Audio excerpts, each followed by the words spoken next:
So the genes that we're studying are called the WTF genes. I think of them as bad guys, cartoon types of bad guys that are quite clever but imperfect.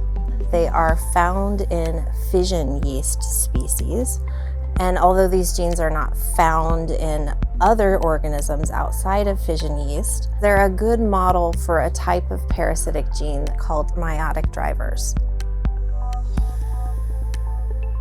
These things are rather widespread and found throughout lots of organisms. We want to understand how these genes work and how they change over time and how those things together can impact the fertility of organisms that carry these genes. My lab is deeply interested in how proteins self-assemble and some of the biological consequences.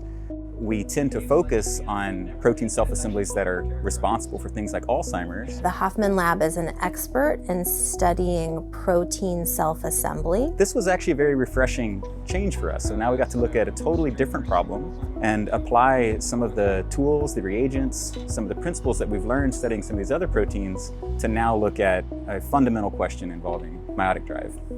We helped the Zanders Lab show that if you sequester or bring together a bunch of the small protein aggregates in cells, you can actually detoxify them. So there's two parts, a poison and an antidote. These genes encode a poison or a killer component that they use to destroy their competition and an antidote to that poison. And the WTF proteins we've found in collaboration with the Hoffman Lab are self-assembling proteins, and we've learned that this self-assembly seems to be critical both for the mechanism used by the poison and by the antidote.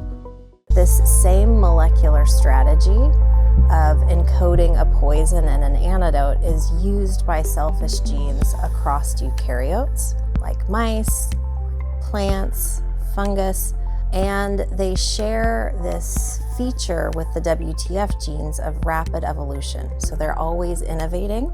And what we discovered is that this innovation process for the WTFs is very risky in that it can very easily make these self-destructive infertility-causing alleles. So it's really exciting to me that we can use these simple model systems like yeast to uncover general principles that are going to apply very broadly across eukaryotes, potentially one day even to humans, to help us understand human gamete formation and the origins of human infertility.